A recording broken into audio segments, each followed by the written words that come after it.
Welcome back to the King's Corner, the place for all things Bethesda.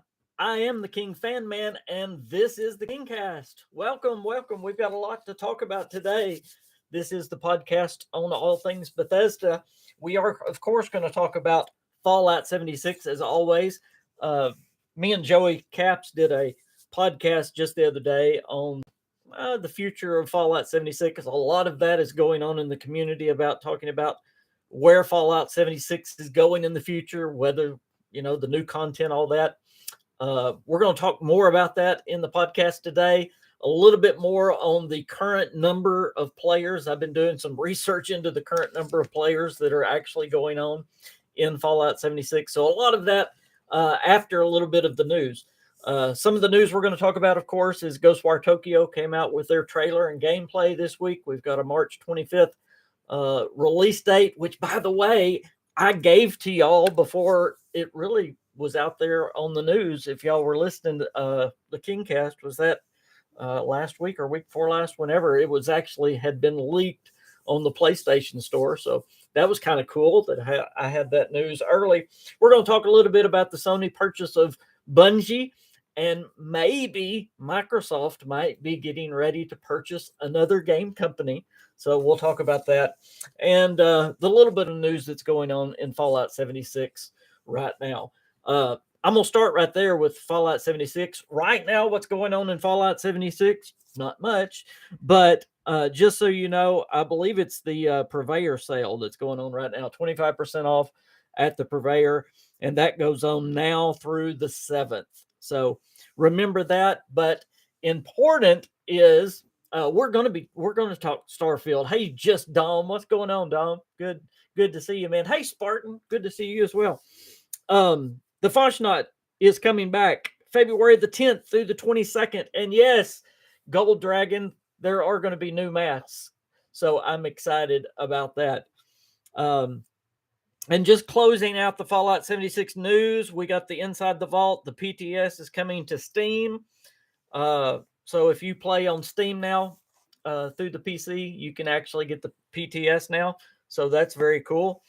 And the other things in February, not much. We've got February 15th through the 22nd is bonus challenges. And February 24th through the 28th is Gold Rush and Double Mutation. So that's all the news we've got until the March update. So basically Foshnot. But we at least got an Inside the Vault this week. That was great. Okay, I think I'm going to pronounce your name right. If I don't, you just slap me. Timmer? I think it's Timmer. Timmer, you're awesome if I didn't. Anyway, Timmer says, I've sent you the ZeniMax Bethesda history thing a few hours ago. Check your mail. Good luck on your video. I've tried including as much information as possible. Thank you so much. Again, if y'all don't follow Timmer on Twitter, if you have Twitter at all and you want game news, follow him. He is magnificent for gaming news. Hey, Celebrity Tributes. Hey, Nukem. And of course, Gentugo, my moderator, is here. And there's Jeremy as well. Starfield has lost its hype. Let's start with Ghostwire Tokyo. I want to know what y'all thought of it. We won't talk about it very long if y'all don't want to, but we did get a gameplay, a trailer, and then saw some gameplay of it. And of course, it is coming out next month. March 25th is the release date for it. It's not a full-on horror game. It's more of a kind of a suspense, right there on the edge of being a horror game. But of course, it's from Tango Gameworks, so it's from the people that gave us, I always want to say The Evil Dead, but that's not it. The Evil Within, which is, of course, a great horror game, and coming from the game director that gave us Resident Evil. So a very great horror pedigree, if you will. But yes, it's an action thriller. It's a suspense thriller, but it does have some horror aspects. But I really liked the trailer. I'm definitely going to try the game. Hey, James, good to see you. If y'all have not seen the trailer yet or the gameplay, I have the whole trailer and gameplay there on my Twitter profile. Just click over there on my Twitter profile and you can see it for yourself. The combat skills look really neat. You have all these magic combat skills. It kind of reminded me a little bit. Y'all don't think I'm strange. It kind of reminded me some of Dishonored with the kind of skills you're going to have. And I know it's a totally different kind of game, but just some of the mechanics of the skills you're going to be able to use.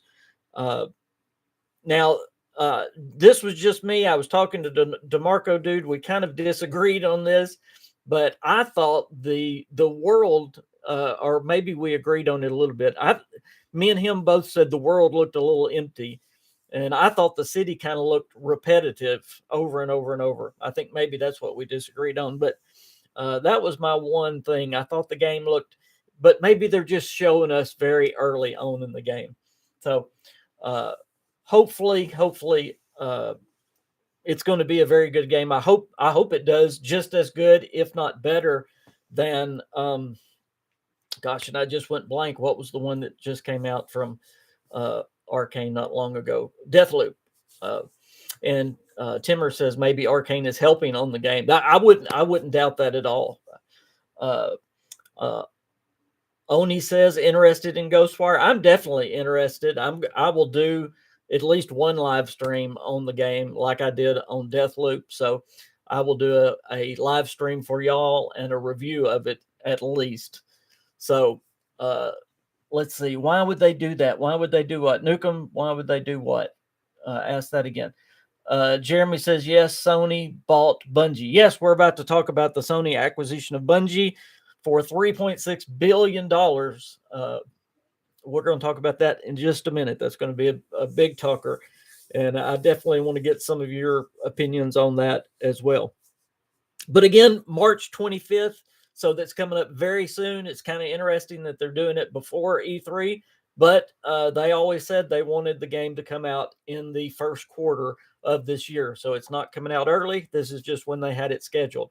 Ghostwire Tokyo is going to be a timed exclusive to Sony.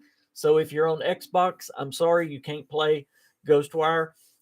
It is a timed exclusive for 1 year. After a year, then it's going to go to Xbox and PC. So it's kind of weird that a Xbox owned studio is putting out a PlayStation only game.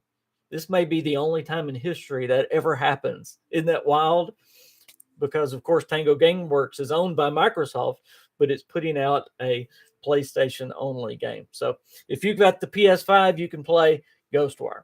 There you go. Gold Dragon says, you see, Bungie is actually owned by its staff, so the purchase alone will make them well enough that they may be tempted to retire early.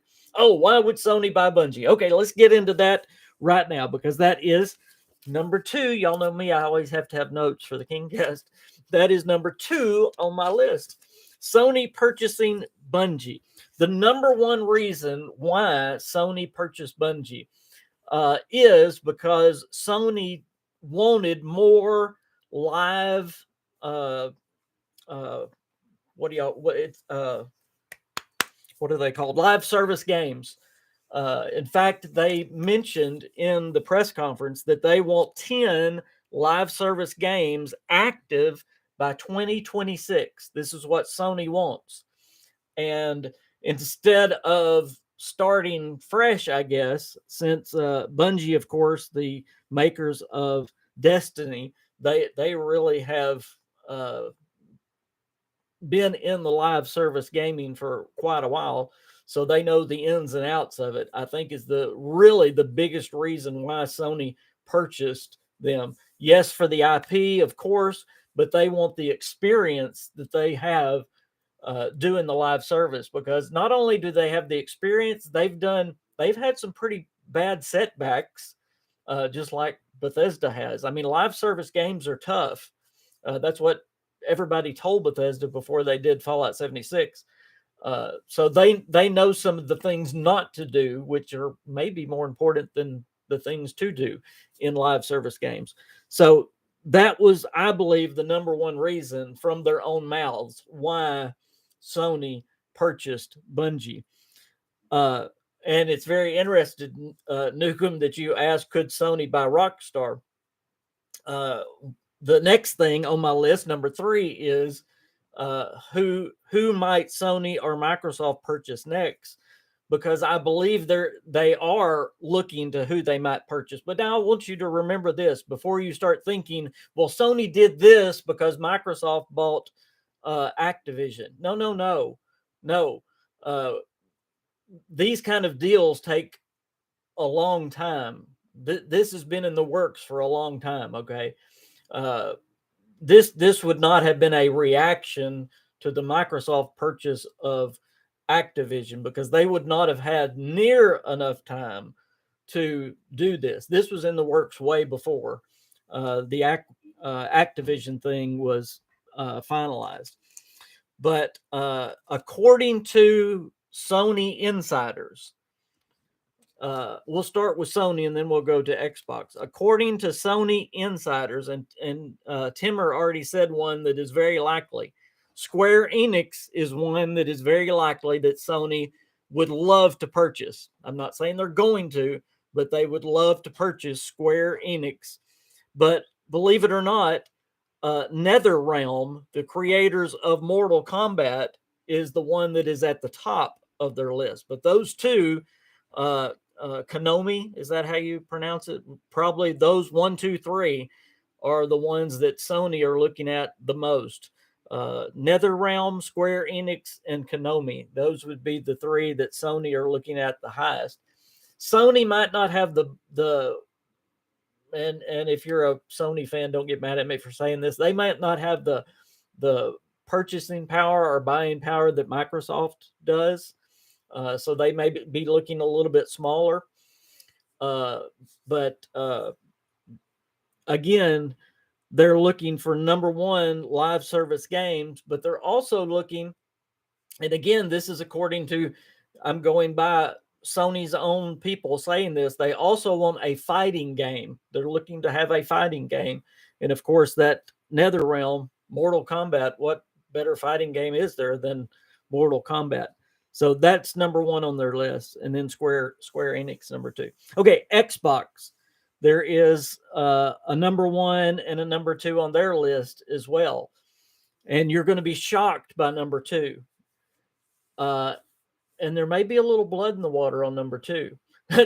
Timmer, you're ahead of me. Yes, Capcom is number 1 on their want list, but yes, it's unlikely. They want it. Number 2 on their list. I don't even know if I want to tell y'all this, because if it comes true, y'all are just going to pat me on the back and go, "Wow, King, I can't believe you said it." But yes, Capcom is number 1 on their list to like. And remember, Capcom is the makers of Resident Evil. They also want and are pursuing CD Projekt Red. Now, the reason this might be unlikely, and I'm talking about Xbox now, I'm talking about Microsoft now. No, not Rockstar, CD Projekt Red. Yeah. No, I don't think Microsoft, I don't think Nintendo is going to be bought. The reason I say it's going to be a hard buy is because CD Projekt Red just came out with a statement that they don't really want to be bought. They're pretty happy not being bought. So I think they're going to, hey Renret, what's going on? I think they're going to really play hardball with Microsoft. But I do believe at least the talks are already ongoing. And I'm just going from insiders on both sides again. But yes, Capcom and CD Projekt Red are the ones that, and again, this is who Xbox wants. Not saying they're going to get them. This is who is number 1 and number 2 on Xbox list. So could they get them? I don't know. And again, on Sony, it's NetherRealm, Square Enix, and Konami. Arc Systems maybe would be a distant 4th on Sony's list. But there you go. I do believe this. I do believe, yes, there's more I hate that word. More purchases of companies coming. Oh, you were joking, Jeremy? Yeah. Yeah, Nintendo. It's going to come down to Sony, Microsoft, Nintendo. That's going to. I mean, it's going to be there. But yes, I believe there's going to be more purchases coming because again, we're getting into the age of streaming services, just like TV has gone almost totally streaming. Gaming's going to go that way very soon. We can already see it happening with Game Pass. Now, very quickly before we get off of the this subject of Sony and Microsoft, I do find it very interesting that Microsoft now owns Spyro and some of those, and Sony now owns not the IP, but owns the original developers of Halo. Isn't that crazy? I mean, they've almost done a flip flop there. It's really, really wild. Let's see. Sony deserves Square Enix. Velvet Anon says, just hopping on. Missed the stream. Hope you're doing well. Thank you. You've not missed much. We're just 15 minutes in, so you're doing good. Oni says it would be good to see Konami bought by Sony, as it would mean Kojomi could be giving the Silent Hill franchise. Oh yeah, absolutely. Konami. Hey, it's okay. I mispronounce these things all the time. So if y'all mistype them in, that just adds to the flavor on the show. Again, Sony wants 10 live service games by 2026. That was their statement. Now, I do believe companies like EA, those I don't think you're going to see get bought up, just in my opinion. I believe they're going to try to struggle to stay relevant. In other words, they're going to start buying up companies, which CD Projekt Red actually is doing. In fact, I do have some good news with CD Projekt Red. You may be hearing this for the first time here, okay? And Timber, I want you to research this a little bit and see if you can find anything on it. But CD Projekt Red has a company that they own called Molasses Flood, I believe is the name of it. And Molasses Flood is hiring right now, and it actually says in the description of the people they are hiring that they are hiring to work on a spinoff, basically, of one of CD Projekt Red's IPs. Well, the only IPs I know of CD Projekt Red are The Witcher and Cyberpunk. So it appears we may be getting a spinoff of either Cyberpunk or The Witcher very soon, within the next couple of years. Not coming from CD Projekt Red, but coming from their other studio, this Molasses Flood. So again, you may be hearing it here first. Another one of those little things that you get on the KingCast. But I thought that was really, really cool. So companies like that are trying to hang on. You saw Bethesda doing it for a while, buying up companies, trying to stay relevant. But Bethesda got to a point where they got so big that they kind of couldn't handle their finances. And that's kind of where CD Projekt Red is. And that's why I said that's what it's going to boil down to with CD Projekt Red is whether they can continue to handle their finances. Now, even though we think that Cyberpunk didn't do very well, they had a great year financially with Cyberpunk. So even though it wasn't received very well, they still did a fabulous job with finances. So right now, CD Projekt Red is doing good. As long as they can stay good and as long as they don't want to be owned, which I don't think Bethesda really wanted to be owned either, talking about being a private company, then they won't be. But as long as Microsoft wants them, they're going to sit there and wait on them until they get in that little bit of a need, and then they'll throw that big billions of dollars at them, and boy, that's hard to turn down. Hey, Rick Games Now, what's going on? I'm glad you're here. Even though you're late, I'm glad you're here. So that is a lot of information. I know we just talked about Sony. and Microsoft, and a lot going on around all those companies, what they're thinking about doing, what they've already done. And if you have missed, I don't want you to do it right now, but if you have missed what we just talked about, we just talked about a lot of news and speculation, but we just broke a lot of news right now. So y'all go back, be sure and watch the first part of this podcast if you missed it. Thank you, Timmer. Thank you for the super chat. Keep being awesome. Hit that like button. I appreciate it. People jump in and out. It's all right. Y'all just go back and watch what you missed. No problem at all. If y'all have any other questions about the Sony and Microsoft stuff, we can talk about that more. I do want to get into some specifics on Fallout 76 and their numbers and the future of Fallout 76. I know we have a lot of Fallout 76 fans here. And I want to kind of do some clarification of one of my videos and some people that's kind of been critical of me on that video. Ian says, "Hey, King, I'm just disappointed in them for not putting more content. I'm not mad, just disappointed." Amen. Amen. Velvet said, "Smashed it the first thing." Thank you for smashing that like button. Okay. If you watched the video of me and Joey Caps that was titled, "Is Bethesda Killing Fallout 76?" then you'll kind of know what I'm talking about. If not, go back and watch it after the podcast and you'll know.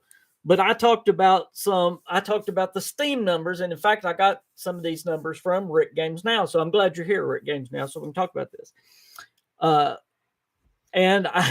Rick, just like you, I had some people be a little critical of me of those numbers.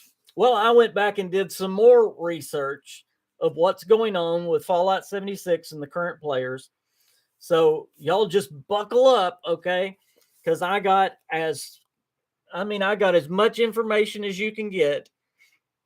And I know as much as you can know about what's going on with Fallout 76 right now by the numbers. If anybody else can find out more, y'all are welcome to try.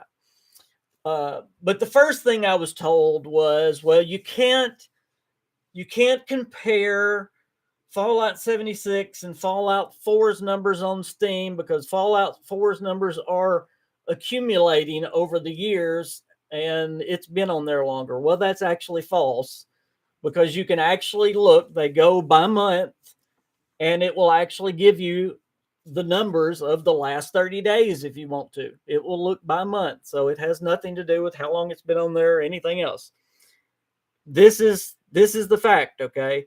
Within the last 30 days on Steam. Now, again, I'm going to tell you, I understand a lot of people play on Bethesda Launcher. We're going to cover those. I found some numbers, okay? We're going to get off of Steam in just a minute, but I just wanted to clarify the Steam numbers first. A lot of people play on Bethesda Launcher, so these are just the Steam numbers. We're going to start with the Steam numbers.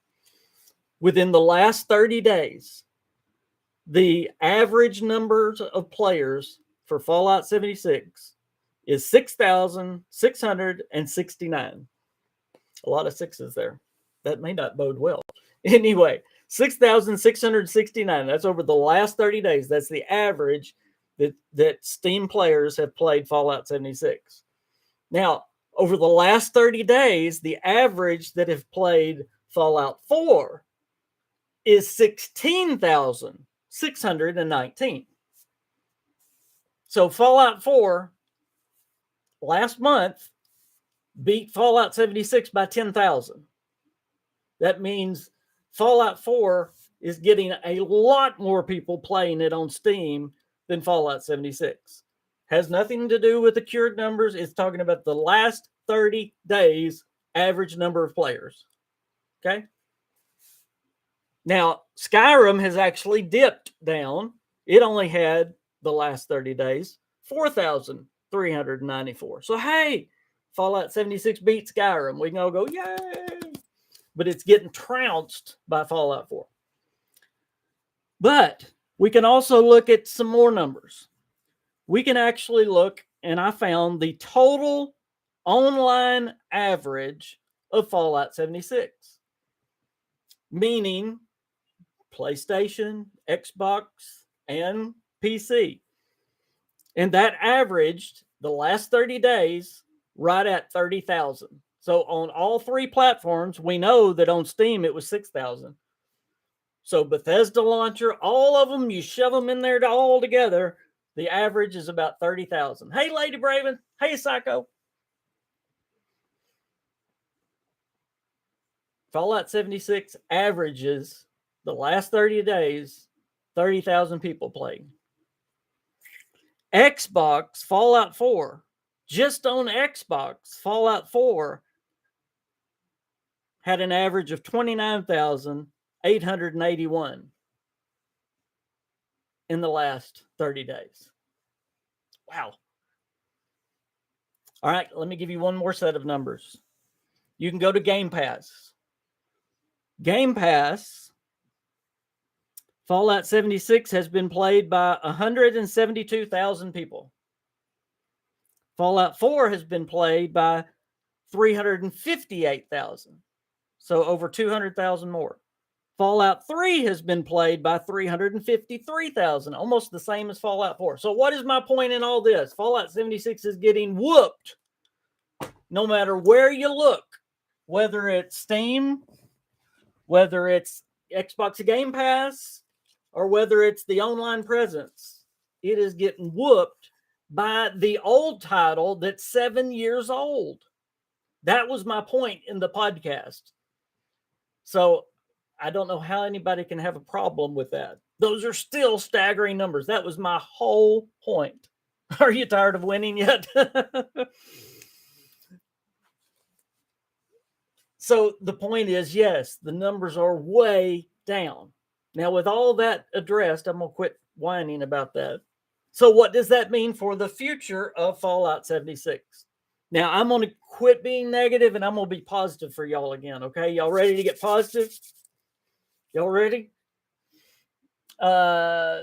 Yes, I do have the Skyrim numbers for Steam. I don't on Xbox and the others. I can get them for you if you want me to. On Steam, Skyrim actually was lower than Fallout 76. It had 4,394. But I'm sure it's big because it actually had it beat back in June. So anyway, but hey, yeah, hey, Mark.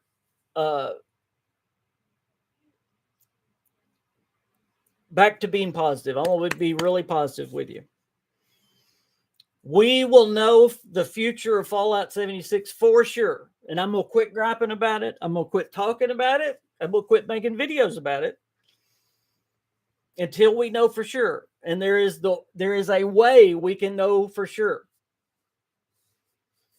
Wait a minute, Dre. Listen to me. There is a way we can know for sure what's going to happen to Fallout 76. And it's going to be one of two ways. It's going to be either the yearly roadmap this year, if we get one, or at E3.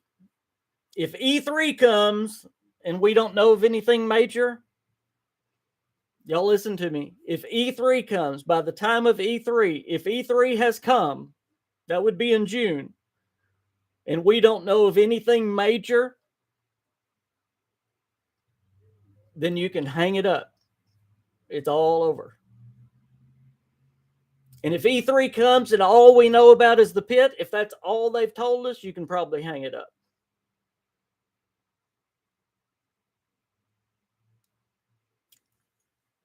Now, the roadmaps, I look back on the timeline of when we normally got the roadmaps.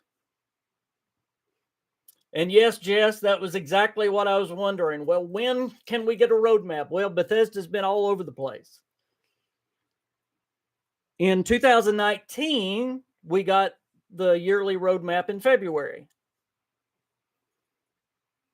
In 2020, we didn't get the yearly roadmap until May. And then in 2021, we got it March. So 2019, we got it February the 24th. 2020, we got it May the 14th. And 2021, we got it March 22nd. So what does that mean? We have no idea when the roadmap might come. It could be any time between now and E3. That's why I said if E3 is the end point, we may have to wait until June to know. But if E3 gets here and they don't show us something major about Fallout 76, then it's doomed, guys. That's it. But I'm going to be positive. I'm going to say let's don't just cry in our soup right now. We still have the roadmap in E3 as possibilities to save us. They may have something they're planning. So those are the two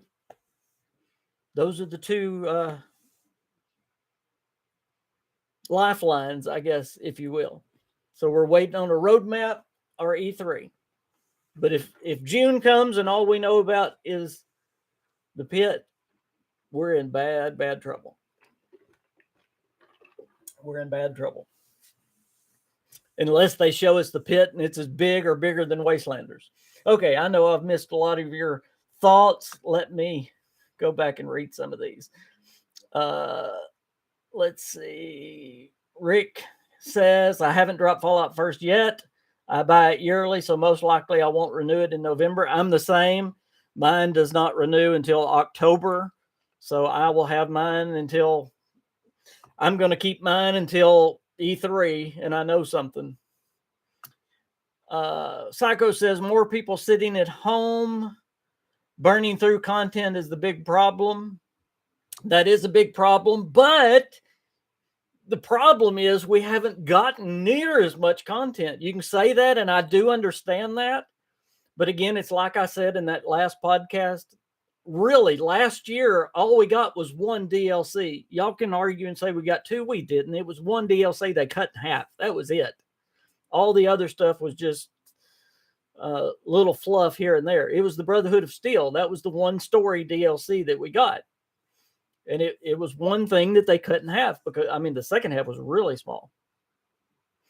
Dre says Fallout 76 is boring. Deleted yesterday. I'm downloading Fallout 4 right now. I don't blame you stepping away from it for a while. I wouldn't say delete it unless you need the room in your computer.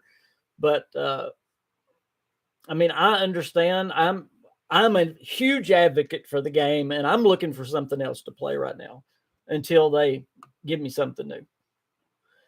Mark says, Bethesda could fix those numbers if they gave everyone the unlimited stash box without charging. They took the most important part of the games and paywalled it. Sour taste for us all. Yes, Mark, and they also did it by saying it would make the servers unstable, but that's evidently not true because it don't for Fallout First players. Rick says, I can't stop with the negative videos yet. I still have Monday, then I'll shut up about it for a little bit. Gentugo says, I hope 76 survives. I still enjoy it. Oh, I very much hope it survives. Y'all know I hope guys, it has so much potential. There is so much potential, not only just for us gamers. Now I'll talk on behalf of Bethesda and Microsoft. It has so much potential to make money but I don't think they realize what they're sitting on with the Fallout TV show now under full production. That means we're looking at the show coming out at the earliest this fall, at the latest next fall. Okay. So I hope you understood what I just said. At the earliest, we're going to get the Amazon Prime TV show this fall. I don't think it will be this fall, but that's the earliest we could get it. The latest it will be is 2023 next fall. I don't really think it'll be then. That's when Starfield will be coming out. But anyway, it might be. But whenever it comes out during that time period, if it is a successful TV show, if it's anything close to what The Witcher is on Netflix, when The Witcher came out, it exploded the sales of The Witcher 3. It exploded them.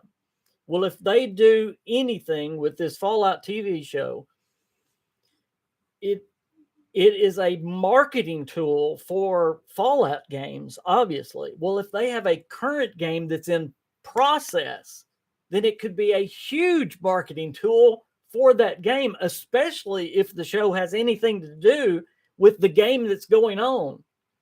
In other words, if the show is based in West Virginia, or if it has references to the show, anything like that, then they could potentially make Fallout 76 numbers go way up. It did for The Witcher 3. Why wouldn't it for Fallout 76? So they're sitting on something that they don't even realize. Jess says, do you think we'll see stuff past the pit?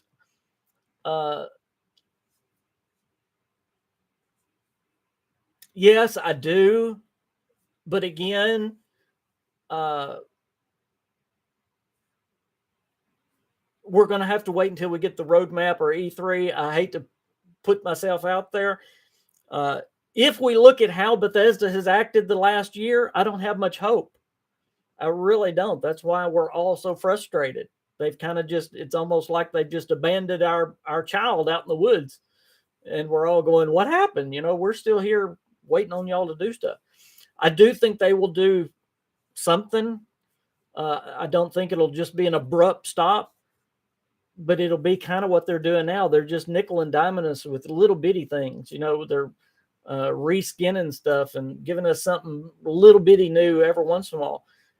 It's like the Foshnot parade that's coming up. Am I excited for the Foshnot parade? There's new masks, yes, but they have done that Foshnot parade so much. See, the Foshnot parade is supposed to be a one-time-a-year thing. It's a real parade that happens in West Virginia, but they have used it as an extra thing when they don't have other content to plug it in. That Meat Week, they love to give it as an extra when they don't have anything else to plug in. So we have gotten it twice a year, almost every year. So those that have been around since the beta have had the Foshnot running out their ears. Does that make sense? So am I really excited to do the Foshnot again and to hear that music again and to follow the robots around again and do the exact same things again? Ooh.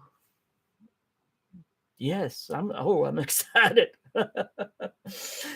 Fernando says, I wonder if we'll have to wait till Fallout 5 for something new if they kill Fallout 76. Again, they're sitting on a gold mine of remakes and remasters. I don't know why they would wait. Why would they wait until after the Elder Scrolls 6 to make another Fallout when you've got the resources that now they've got with Microsoft? It doesn't make sense to me. Ian says, ironically, the pit could save Fallout 76 from going in the pit. Yes, it could. The Arena Uncensored says, I love Fallout 76. I do too. I think most of us here on this podcast do. If they have anything after the pit, they're waiting to announce it at E3. That's why I say E3, we're going to know. If all they show us is the pit, then I'm really worried. Mark says, King, speaking of Amazon Prime shows, Reacher is a pretty good. Read a bunch of books. Okay, Reacher, I will look into that. Impressed by the show. You all might like to check it out. Thank you. Zionic, boy, y'all pick these names that I have a hard time pronouncing. I think I got that right. Zionic. I agree that giving everyone the scrap box and survival tent for free would help improve things, especially since they feel like stuff we had in previous Fallout games now being paywalled. The only problem with that, guys, and I hate to one year we had 3 weeks of it. Yeah, I almost said that, but I didn't want to be wrong. You're right, though. You're right. The only thing about the paywall and now you're dipping into Fallout first, okay? This is the whole problem that you get into with Fallout 76, okay? How is Fallout 76 going to make its money to pay for a whole studio? Obviously, the Atomic Shop was not making enough money to pay for the game, which is why they came out with Fallout first.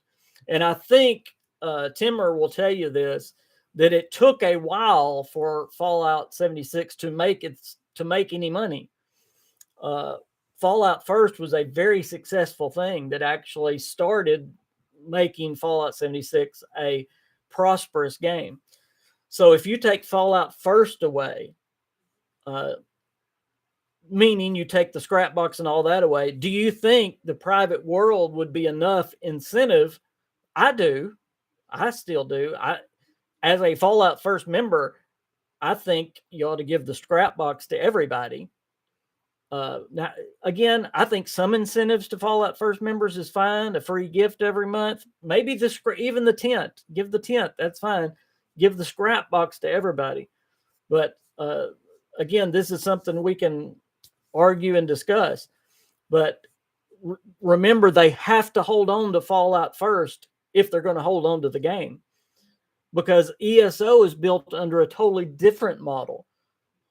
Every DLC that comes out for ESO, they have to pay for.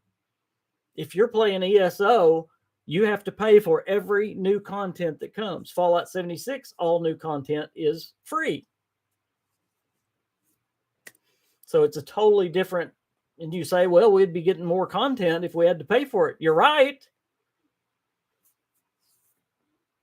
Maybe it was a bad model. Okay, let's see. Jess says, I'm being positive, but I think it's still the effects of the COVID lull. Texas got hit with the snowstorms and a whole bunch that probably slowed down the studio, and they are hiring. I'm with you, Jess. Again, I think we're gonna know with the roadmap in E3. That's why I'm going to do my best, guys, to stay positive. I'm still a little ticked about what's happened this past year, but I'm gonna stay positive. And I agree with you. I'll give them the benefit of the doubt with all COVID and all that, working from home, all that. Mark says, sitting on stuff they don't even realize. Agreed 100%, but they're going to be more fair to their customers, whether it is or not. 76 feels like a cash grab. I agree, but again, remember the model, and that's maybe just the model they gave. Would y'all feel better if you had to pay for the DLC and all the other stuff was free? Would you feel better if everybody got the scrap box, everybody got all that stuff, but you had to pay for every DLC? Would you feel better with that? Maybe they need to scrap this whole content is free. I don't know. Again, yes, I was wrong with Fosh not being only 2 weeks. Timmy says maybe Microsoft will give the Fallout franchise to Obsidian. I don't think they will, Timmy, but I do believe this. If we do ever get Obsidian working on another Fallout, I believe it will be with Bethesda. I don't believe they'll ever get one by themselves ever again. And I believe Bethesda's pretty much said so. But I do believe now with Microsoft and all the studios, not just Obsidian, guys. Remember, Obsidian don't have many of the Fallout people anymore. But within Microsoft, you do have a lot of the Black Isles guys that are within the studios there, okay? I do believe you can get a working together. You can get them to come work together, kind of like Bethesda did with, who was it they worked with Rage? Y'all help me out. What was the studio they worked together with and did Rage? It was like a co-working together. Hey, Eli, what's going on, buddy? Jeremy says, just because a company needs to make money doesn't mean it's a cash grab, especially when it's a live service game that has to continually be manned. Exactly. Y'all remember, it's totally different. And that's what's gotten a lot of Fallout fans. We're not used to live service games. We're not used to this. Live service games has to make constant money because they have a studio that is constantly working that has to be paid. Fernando says it's probably never going to happen, but I wish they would let Obsidian make a New Vegas sequel. Again, I think it's possible, but Bethesda's going to be the main one. They're going to have to do it together. Rick says, hey, King, do you know how many filing cabinets we'll be getting for completing the Flashnon event? No, but Bethesda's already trolling us they're going to put it in the scoreboard next month. Did y'all see that? Timmer says, I'm guessing the budget for Fallout 76 was less than ESO. Probably, but not much. Gold Dragon says it's not just the cost of the studio. The server cost is a lot higher than most people realize. Absolutely. I'm trying to get caught up with y'all. Ian says, that being said, and off topic slightly, I'm looking forward to Starfield. Definitely cannot wait. You just had to say Starfield. Yes, I am too, Ian. 100%. I would rather pay for DLC, Gentugo says. That way we would get better content. No doubt. No doubt.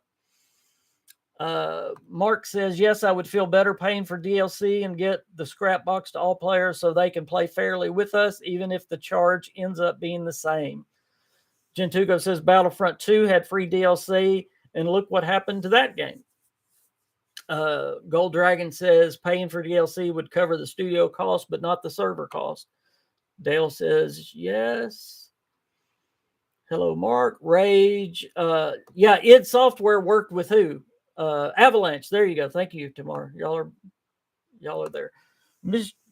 Kill Jr. and Gold Dragon King. Not just that, but people managing the servers every day. Oh, absolutely. 100%.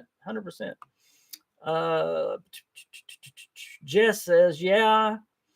And was ESO mega servers completely different to the personal servers that we have spun up every time we enter 76? I do like, and I'm glad Jess brought that up. I don't like the mega servers that ESO has, which is always why I go away from ESO. I do not like how ESO is set up. I like the, whatever you call them, more personal servers where, you know, you have the 25 people. When I play ESO, it breaks the immersion so much because I go up to somebody to talk to them, and there's literally 15 to 20 people running up through me and talking to this guy at the same time. And I don't know. Some people can do that. I can't. It's just like, I can't handle this. There's no immersion to it for me. I mean, there's just people flying everywhere. It's chaos. That's just me. Rick says, yeah, I saw the tiny filing cabinet. Mr. Kill Jr., thank you. Bless your soul for the super chat. Y'all don't know how much the super chats mean. Y'all really don't. Japan doesn't sell away their assets to foreign companies that easy. They're a very small island after all. Very true. Thank you so much for the super chat. I appreciate that so much. Fernando says, hey, King, do you know any details about ESO's new expansion, High Isle? That trailer, I have no idea what is going on. Yes, we can talk about that for a minute if you want to. In fact, I'm going to play it a little bit. I'm going to live stream it a little bit. But again, I told you, y'all are going to have to calm me down while I'm playing ESO. It's all about the Bretons. And the Bretons are all about, they're kind of a wealthy, high-to-do, high society type people, which is kind of interesting because it's going to be, you know, we've kind of looked at the poor and the farmers and all that kind. Now we're going to get to go, you're going to get to see sword tournaments and jousting, and you know, it's almost like the palaces. And I do know you're actually going to get to take you're going to get to take part in some of those tournaments. You're going to get to enter them and do, whether it's jousting, sword, all that stuff. You know, I don't know what they called those kind of tournaments, but where they have several different categories. But that kind of summed up the Bretons. They were all about money. So very high society. So that part about that. Now, the story itself, I don't know. I need to look into the story more. So forgive me for that. But that part intrigued me about it. In Exile, that's the other studio where some of the original creators of Fallout. Yes, and the Wasteland game series comes. Thank you. So yeah, when you're talking about Obsidian getting another Fallout, I really don't. And Tim, I don't mean to be saying we don't want Obsidian to do it, but I think what you want because I don't know how many of y'all played Obsidian's last game, the space game, and I've gone blank on what it was. Y'all forgive me, I'm getting old. Good game, but as far as the world itself, it just was not a Bethesda game. I mean, it was not up to par with Bethesda's game. That's not what Obsidian does good. Obsidian does the story good. Obsidian does the branching dialogues and all that good. But for world building and the stuff, exploration, the stuff that we love Bethesda games for, that's what Bethesda does great. So what I would want is a collaboration with Bethesda and some of the Obsidian folks, some of the In Exile group that used to be at Black Isle and Interplay, maybe what's his name that actually worked on the story at Fallout 2. What's his name? Gosh, I just went blank. It's terrible, and it's not just old, it's my lupus too, but I'll think of it in just a minute. Psycho, you blessed soul. Y'all pound those super chats. Y'all are doing so awesome. By the way, have you ever played any of the Wasteland series games? I have not. I hate to say I have not. And James, you did a super chat too. Bless y'all, bless y'all, bless y'all. Outer Worlds, thank you, Gentugo. Can I say something real quick about money? I've got to tell y'all this. Most of y'all know that the other thing I do for a living, the only other thing I do for a living, I'm a pastor, and I'm sick, so I can't full-time pastor like I used to. I mean, I am a full-time pastor, but it's a small church. Anyway, the church that I'm at sometimes can't even pay me. But we had gone 3 weeks without being paid from the church, and I thought we were doing okay. We had gotten some money somewhere, and but Miss Queen, my wife, wasn't really telling me, and she called me up and she was like, "Oh, praise the Lord," and I was like, "What?" And she said, "We got a check today," and I don't remember if it was either the YouTube check or our Patreon check, but one or the other. And she said, "So we can actually, pay the bill," or I think it was pay the house bill is what it was. It was already late anyway. So anyway, not woe is me. I'm telling y'all, y'all really don't know how much y'all help me and my family. So with all that said, thank y'all, everyone that's given super chats today. Yeah, the Outer Worlds. Hopefully y'all, Chris Avalon, thank you, Timmer. You knew exactly who I was talking about. Would it not be great to have a Fallout game with Bethesda's world building, with Chris Avalon working on the story, with some of the other Obsidian guys working on the story, with some of the other Black Isles guys, the NXL guys, Interplay guys working together. And now, see, they're all under the Microsoft bubble, if you will. Would it not be great to have a true Fallout spinoff that is like really old school Fallout, but yet it has Bethesda's world building behind it? How would you like Fallout 1 and 2, but with Bethesda's world building? Man, that would be amazing for me. Okay, we've got 7 or 6 minutes left in the podcast. I cannot believe it goes this fast. But as y'all know, in the last 5 to 10 minutes, we can talk about anything. We've talked about a lot today. We've talked about Ghostwire Tokyo.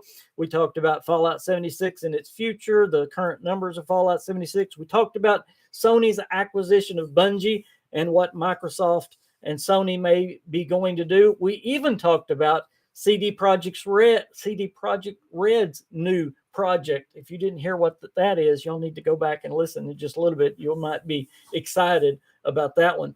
But here in the last 5 to 10 minutes, y'all can just lay any question, any thought out there, and I will try to answer it for you. But again, I'm going to tell y'all how much I appreciate you guys and for the support that y'all give me. Do I want to talk about StarCraft? No, but I will talk about Starfield because I've had several people say something about Starfield, so I need to say something. I do look for a new Starfield mini trailer from Constellation to come out soon. They've missed a couple of times when they were supposed to come out, but I think we're going to get another couple before E3 comes out anyway. In fact, they've kind of, it was not straight from Bethesda, but we kind of got a tease of another one. So hopefully we're going to get a little bit more Starfield lore before time comes. Psycho says, hopefully Starfield runs better than Fallout. Remember, it's going to be a totally new engine. So we're going to be working totally different. Everything's going to be brand new. And yes, I know we've been made promises before. Don't even get me started with the 14 times better and all that. But this is a totally different engine. Not only you can't even talk about 76 because 76 is a hybrid engine, Frankenstein engine, two engines put together. But this one is totally new. Everything's new except for the editor. They've changed everything. So I'm really looking forward to see just how different it is. In fact, Todd Howard said this. He said that it's going to be 80% new and 20% familiar. So it's going to feel 20% like an old Bethesda game, but 80% new. That's pretty excited. Rick, do you like the idea that they're calling it Skyrim in space? That's what Todd said. Yes, I do like that a little bit. I mean, he clarified a little bit more. It's very realistic. I wonder what he thought. I wonder what he meant by that. Y'all be thinking about that while I tell Tamar, thank you again. Timmer. Now I went back to calling him the wrong name. Timmer, he says, regarding the ZeniMax Bethesda history thing, will you be starting from scratch with the new information or where you left off? I will probably give it's according to how much information is there, actually. What I probably want to do is give a recap of what I've done since it's been so long and then start from there, unless there's just overwhelming stuff that I didn't bring out before that I want to bring out. What he's talking about, I did a video, goodness, it's been 2 years now almost, that was the history of Bethesda game studios, just not the history of the studio, but the history of their games. If you want to go back and check on it, if you just want to know what games that Bethesda Game Studios had, starting from the very start, the very first game they ever had, up until basically when Todd Howard got there, or a little bit after. I think I ended right after Arena, so in that time frame. And now Timmer's given me all kinds of great information that I'm going to make part 2 with. But yeah, I'll do a recap of what I was doing. 10 years, yeah, he did. Well, and they did say they want Starfield to play. They expect us to play it for 10 years, just like Skyrim has been played for 10 years.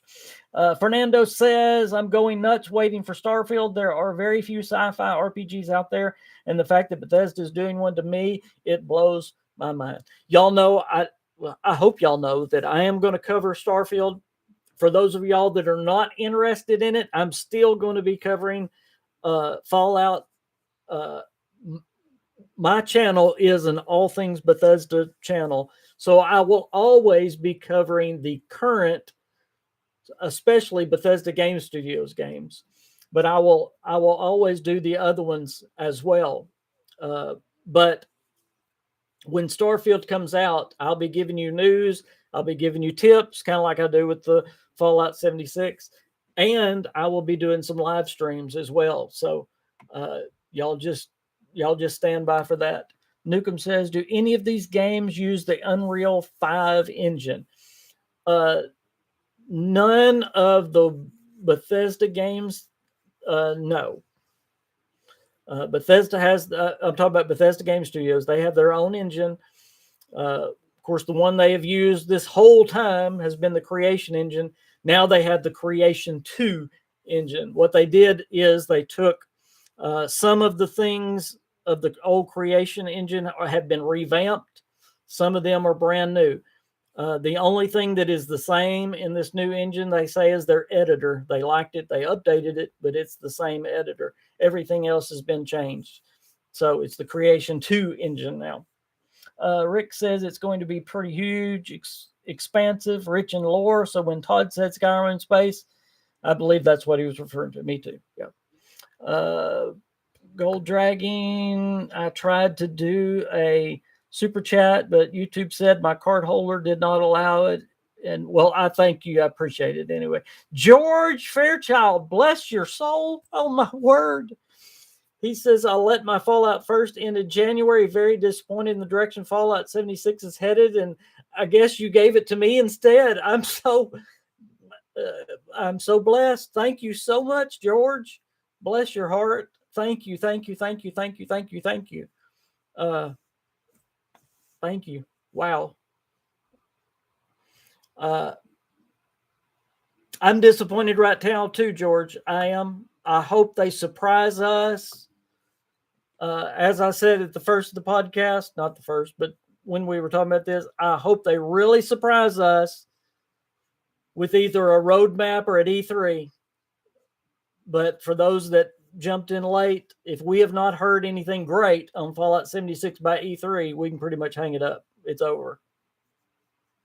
But thank you so much. Wow, that's amazing. Thank you so much. $100 super chat right there. And thank you, Gold Dragon, for trying. Todd Howard also said he wanted Fallout 76 to be played for 10 years. He sure did. Yeah.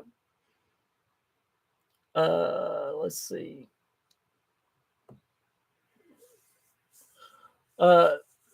Dolph, we're just talking.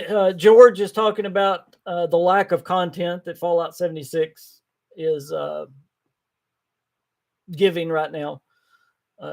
Basically, they quit talking to us. They haven't given us anything. Around the time that Microsoft bought Bethesda, Jeff Garner left. It's just kind of been gone down to a trickle.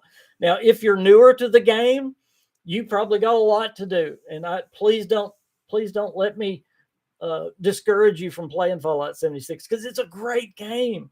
It's great, and there's still a lot of content for you. But if you've been around since the beta, it's getting a little dull. They need to have some. Mark says, George, thank you. You donated to a good family man. Been gaming for 40 years, not always learned something from King. Thank you, Mark. Thank you so much. I have the best subscribers on YouTube. Y'all are amazing to me. Gold Dragon says, I was trying to say that I went crazy and bought a new GPU last night. I ordered. Well, that's probably why your credit card isn't working, Gold Dragon. Well, guys, I cannot believe we're out of time. If you've just jumped in or out, if you've missed any podcast, I encourage you to go back and watch. Again, a lot of news we covered. Thank y'all for discussing these things with me. Thank you for being on here with me again. I do want to give a couple of recommendations to you. Number one, Timmer, again, he is an awesome source for gaming news. If you are on Twitter and you are not following Timmer, shame on you. Timmer, is it just at Timmer? What is your Twitter?